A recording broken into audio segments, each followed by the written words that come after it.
noon, Jones and Keefe here on WEEI. Tier Tuesday. Check out the tiers at Jones and Keefe. Keefe21. Jones WEEI on Twitter and Instagram. It's also a Tom E. Tuesday. Tom E. Curran, NBC Sports Boston, joins us every Tuesday at high noon, and he's brought to you by your New England Chevy dealers. Together, let's drive, and by Shaw's and Star Market. Go shopping and get rewarded. Tommy Curran, how are we doing this week? Tremendous. How are you boys? Oh, we're doing great. Excellent. I was reading your latest at NBC Sports Boston. The reaction to the Patriots' quote-unquote lucky win is more evidence of how far they've come. It wasn't the cleanest win. It was an ugly win for the Patriots, but they win anyway. They're 7-2. I guess, how do you square away those two feelings? That it wasn't, that they were due for a game in which their quarterback did not play like a god, and he didn't, and they suffered a couple of injuries, and they made a critical mistake, and they didn't play brilliantly on offense in the second half. So how I square it is just to say, when you look around the league, as we all do, and I'm not telling anybody anything to anyone that they don't know, but you just see an avalanche of surprise results. And the Patriots have been able to keep their hands at 10-2 and take care of business in a very efficient way, and in a way that you just don't expect a team that outright sucked for 2 years plus to do. So I look at it and say, yeah, you got to clean that stuff up. It's not what you're looking for, but on the other hand, too, to say, if you do that, you're not going to win in January. Well, holy crap, we're talking about January. I mean, that shows how far they've come. Well, yeah, and then that also, for me anyway, changes how I look at today. Trade deadline coming up at 4 o'clock. A month or two ago, it would be like, whatever, like see where they're at. But they're 7-2. The AFC seems to be pretty wide open. What should they do in your mind between now and 4 o'clock? It's interesting. I thought that Mike Vrabel's comments on the Greg Hill show yesterday were really telling in saying that he doesn't believe that being 7-2 should alter their approach in the least, because it is only 9 games into a regime that he hopes lasts for a long time. That said, you have to be opportunistic and understand situational personnel as opposed to situational football. And I think that they do, but you shouldn't say, well, it's early here. We don't want to put too much on trying to win games in 2025 because this is found money. I don't necessarily agree with that. And I would say pass rusher, which we've spoken about, is a primary need, as is running back. You can't go around with, perhaps a turf toe situation that could linger for Ramondre Stevenson and just Terrell Jennings and Travion Henderson as your back. So those are absolute must-haves. And then I've said tight end and wide receiver because I think the offense certainly needs more depth. You lose Mac Hollins, for instance, for 2 or 3 weeks. Well, who does his job? You lose, one of your receiving tight ends. Does Jack Westover kick from being a fullback into a competent tight end to replace Hooper or Henry or make everybody move up the chain? And then I would also, look at those 2 spots. And then I think, cornerback, you could always use some. So you mentioned wide receiver in there, along with some of the needs for the team. You're a Jacoby Meyers fan, if I'm not mistaken. He goes for a fourth and a 6th-round pick to the Jaguars in the playoff mix in the AFC. Would you have done that? Should the Patriots have done that? Yeah, I said yesterday that I would have done. My limit was a 4th. That would be my price point. I hate the term price point, as opposed to just a price. But that would have been my price point if I was the Patriots. I wouldn't part with any 1st, 2nd, or 3rd round picks for guys who might be temps, but I definitely believe that Jacoby Meyers would have been a really good target. You already have a mess of 6th and 7th round picks. You have 11 picks.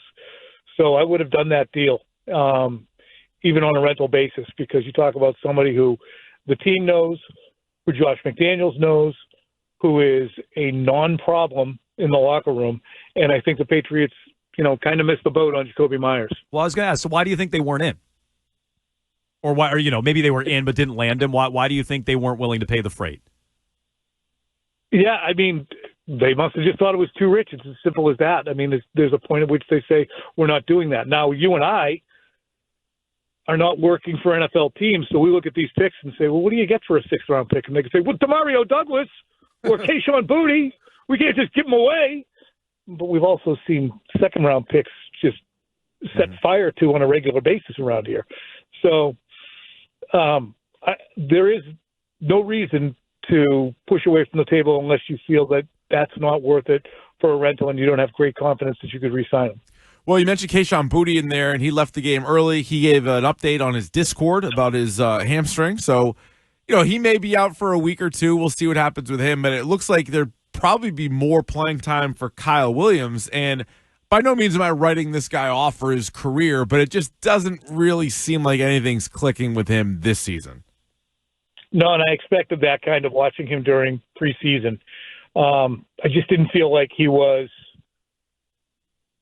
I didn't think he was bad. Mm-hmm. I just, it's get in where you can fit in, and it's hard to fit in with this group right now. I mean, Booty's a better player than he is. He's bigger, stronger.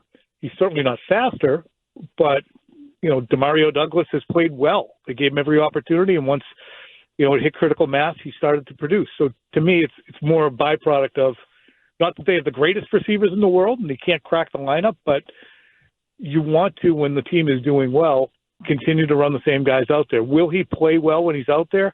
From everything we've been told, from draft experts and people who covered college football, I remember talking to Bruce Feldman. He is absolutely one of his favorite players in the draft, from SI. And he just, the Athletic, excuse me, and he just loves the ability and the style of play that Kyle Williams has. So whether it's Kyle Williams, and he will eventually have the light go on the way it does for so many players, I think this is an opportunity for him, but I wouldn't say he's going to go off either. Yeah. Tommy Curran, NBC Sports Boston, joins us every week at high noon on a Tuesday. We call it Tommy Tuesday. Let's get to our Drake take, Tom, presented by your New England Chevy dealers. Together, let's drive. Now, we've spent most of this win streak, now 6 in a row, praising Drake Maye, MVP candidate, et cetera, et cetera. What do you see, maybe even specifically in Sunday's game, that would give you pause believing that this team could go on a deep run, given the way that Drake has struggled with some turnovers, some fumbles, the sacks he's taken? Is there something where you look at and go, maybe he's not quite ready to put this team on his back and go on a run? Nope. Nothing from Sunday would seem to me to be a barrier or an obstacle to them winning in terms of, well, if they didn't have Drake Maye, things would have gone better there. I really just don't see us being in a position on some January Monday talking about that. Even the sacks. If you look at last week, the 6 sacks, those were legitimate Myles Garrett penetrating, taking Drake Maye down 7 or 8 yards behind the line of scrimmage. These 6 sacks this past game, they were sacks. They were quarterback looking to throw and then going to the ground. But a couple of them were when he said, you know what, nothing down there, I'm going to run. And he makes a little yardage, and he gets near the line of scrimmage and gets taken down. It's like a 1-yard loss if you're a running back. So I'm not excusing it, but we don't, I know some people say, well, that's on Drake. Well, why? Because he didn't want to throw it into a team meeting? Sometimes you end up, I would rather see him tuck it and take a small loss than him force it into someplace because he's afraid to get hit or too indecisive and standing there, doing a crossword puzzle trying to figure out what's going on. So I just think he's and the last thing I'll say, Jonesy, reply to that, is to have the fumble he did, which was obviously no good, and then to have the pick, which was airmailed, and then to play with the confidence that he did afterwards and the resiliency. Didn't get pissed when Kyle Williams appeared to run the wrong route. Didn't get flummoxed when kind of a questionable play call, flipping it out to the left for the screen to Travion Henderson that ended a drive. He was unfazed. And for us to be saying in November how unflappable Drake Maye is when we spent the end of last year and the summer wondering if he was going to have enough poise to play okay is a huge jump. If they don't add a running back today, Tom, can they go the rest of the year with just Henderson and Jennings maybe for the next couple of weeks? And then if Stevenson does come back from the toe injury, just go with those guys. Henderson had a season-high 14 carries this past week. He's not even in college. He's another one of these running backs that split time. So he was never like a big, volume runner. So if they don't add a running back, like what would happen then? Yeah, I think then you start to look at other teams' practice squads. You start to look at veterans who might be, on the street and bring them in. They like Terrell Jennings. They really do. And, the woods are full of running backs who have had their opportunities blocked elsewhere, who end up going to a team and finding an opportunity with who they are. And you're like, wow, that guy just ran for 107 yards.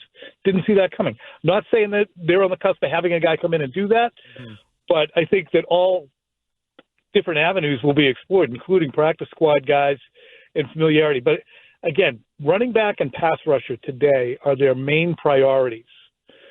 Hearing prices are high, but if I don't know what the price is, that's a subjective opinion from somebody as to whether the prices are high or not. If you want a running back and somebody says, give me a 6th-round pick for, a mid-tier running back who might not be a starter, if your need is such, cough it up, give it to him. Yeah, well, it's interesting. I mean, Jalen Phillips at the top of the pass rush market, I'd imagine, or close to it anyway, was only a 3rd-round pick. So that's interesting that you're hearing prices are high.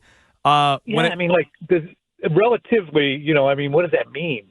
High for what? Highest in 1st and 2nd rounders? I can't imagine. I mean, you look at what Duggar took and Keelan White took. Those are 2nd-round picks who've shown ability, at least Duggar has, in the league. Jalen Phillips, we're not going to be talking about 4th-round picks in most cases. It looks like 5th and 6th and stuff like that. What'd you think of clapgate? What'd you think of the Falcons crying about the simulated snap count and Vrabel's response, I guess? I was embarrassed for him. I mean, truly embarrassed. You got 65,000 people in the stadium, and then you got a center or whoever it was who came back to the sideline going, somebody clap. That's what happened out there. Mommy, they cheated. I'd be embarrassed. I would be embarrassed to go back to the sideline and say that. It's like, you heard somebody, again, I'll use a golf analogy. Did somebody move when I was swinging? I thought I heard somebody blink. Shut up. You hit it in the woods because you stink. Yeah, that one's on them. Now, this season's been going great, 7-2. No one's going to apologize for, an easier schedule. That's the nature of the NFL. You're a last-place team one year, you get a last-place schedule. But this week is one of those games that we have kind of circled at Tampa Bay. One of the, top 8 teams in the NFL probably. Like this is a signature game. What are you looking forward to seeing on Sunday?